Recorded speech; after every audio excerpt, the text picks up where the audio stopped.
Halo Indonesia, salam sejahtera untuk kita semua. Kami Teknolife Group merupakan perusahaan riset dan manufaktur di bidang pertahanan dan keamanan.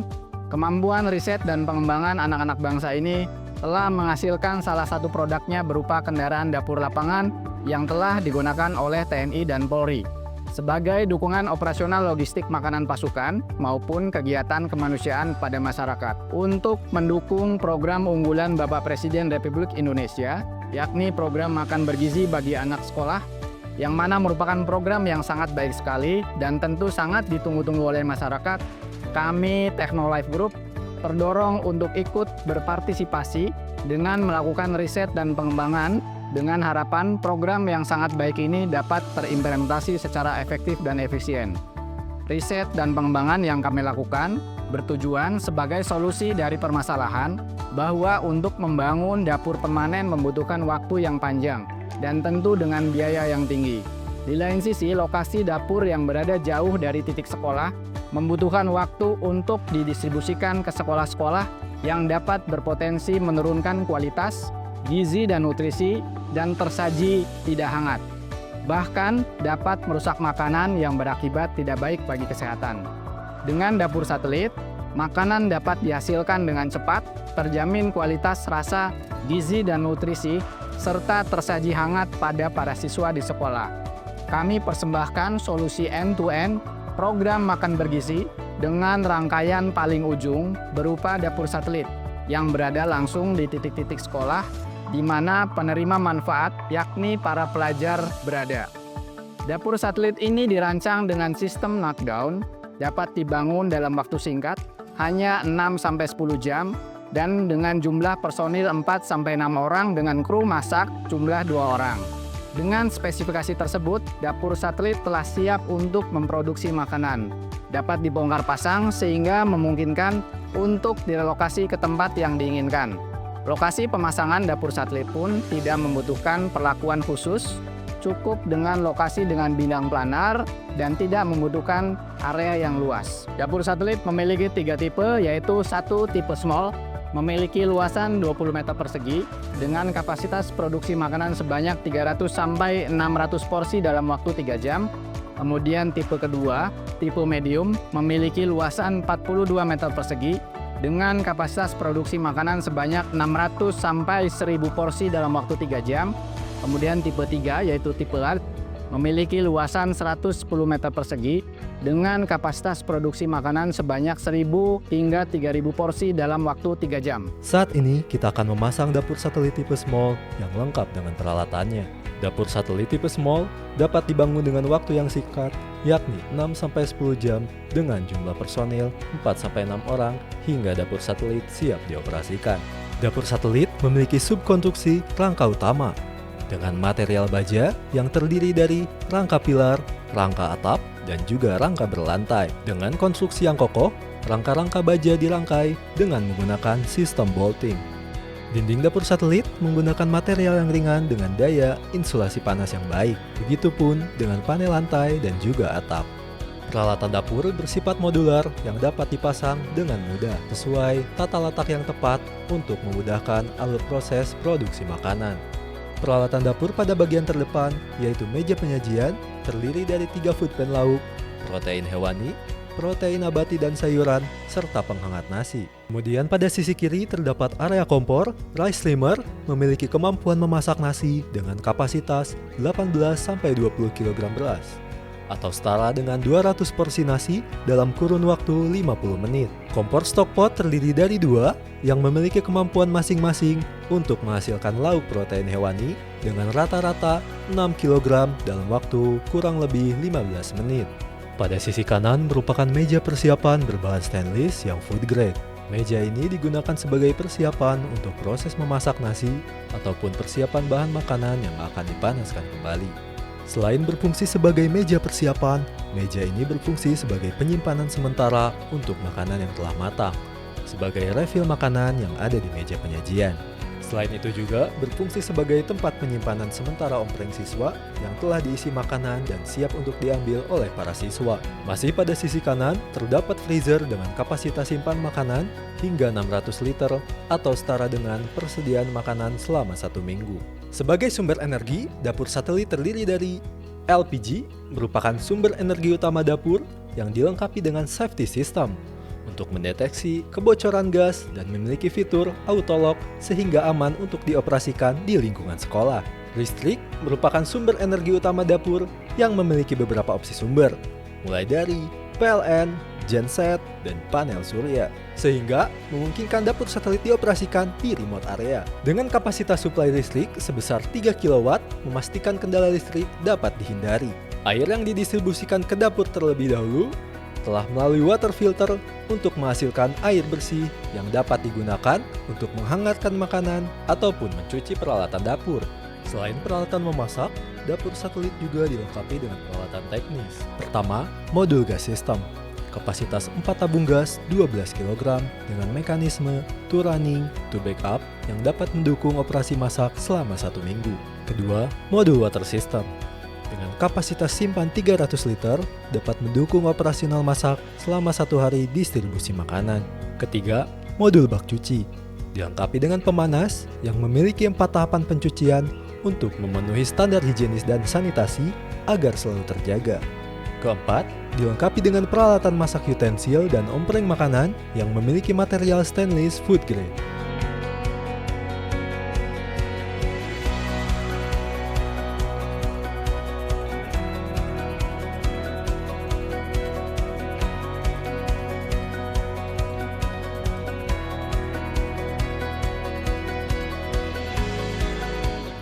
Penelitian dan pengembangan dalam industri makanan beku memainkan peran penting dalam menciptakan produk yang inovatif, bernutrisi, dan sesuai dengan kebutuhan konsumen modern.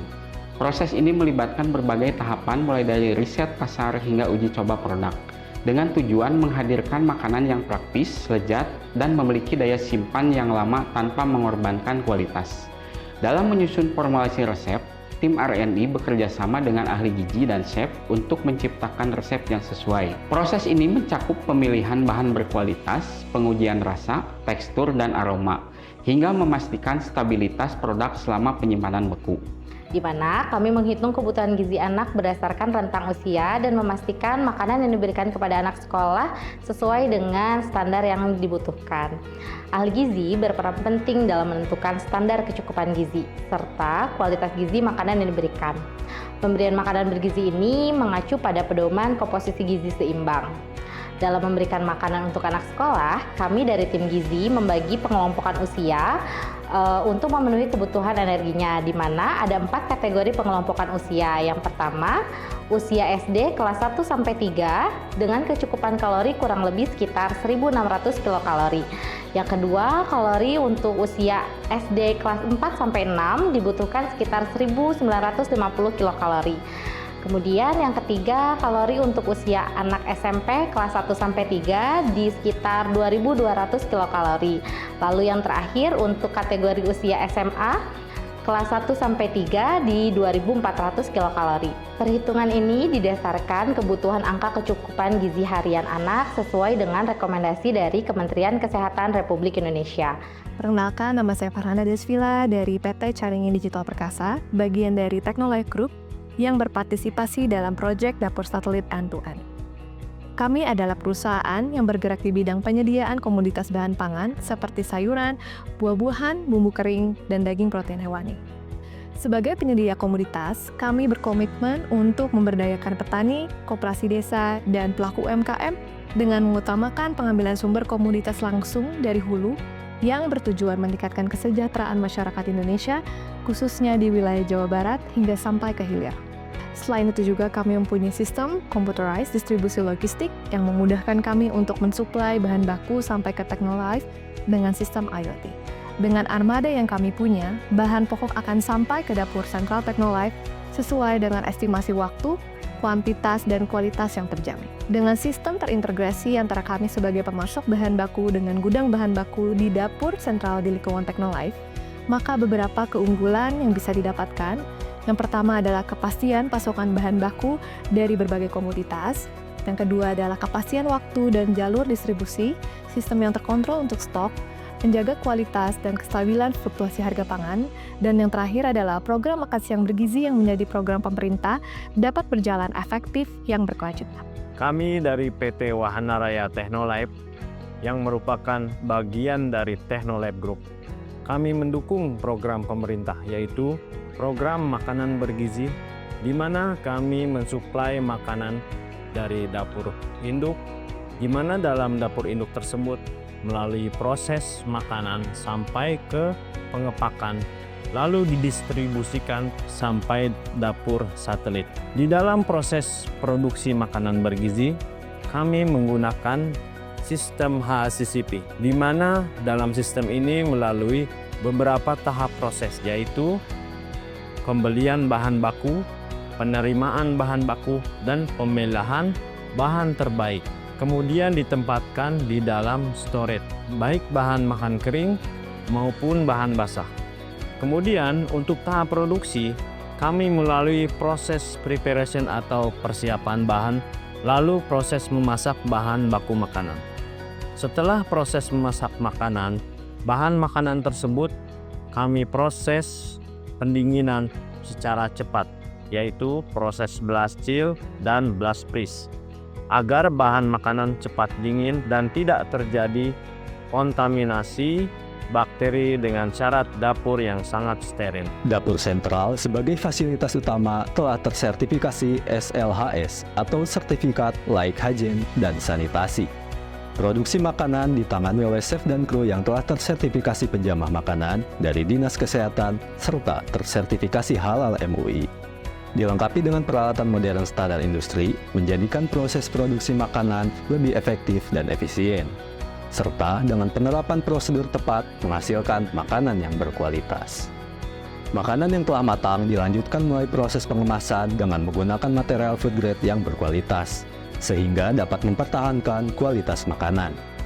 Setelah tahapan pengemasan, proses selanjutnya adalah pembekuan hingga lapisan terdalam makanan.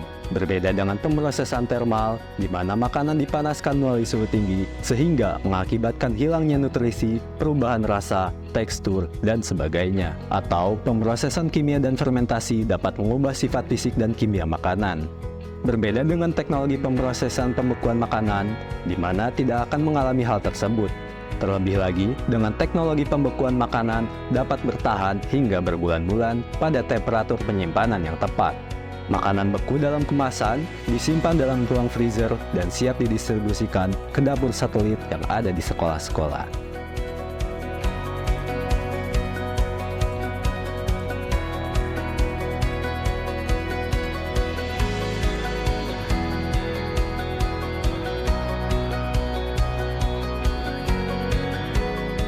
Nama saya Aris Budiarto, Direktur PT Parametrik, member dari Technolife Group.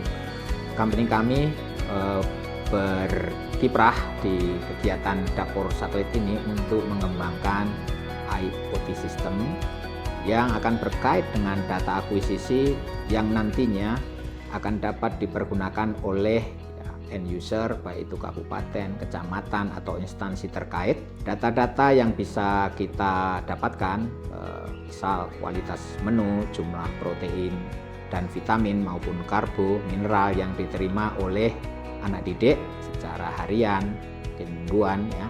Statistik tersebut bisa dimanfaatkan. Kemudian juga jumlah dari anak penerima manfaat atau siswa, ya. Kemudian hal lain, misal parameter-parameter yang bisa diinterkoneksi dengan kesehatan, kecukupan gizi, statistik dari stunting, dan sebagainya. Yang tak kalah penting adalah juga kita bisa dapatkan efisiensi operasional dapur satelit ini terkait dengan pembiayaan, penggunaan waktu, dan juga SDM dari operator tersebut. Kemudian manfaat lain dari sistem IoT ini adalah berkait dengan operasional.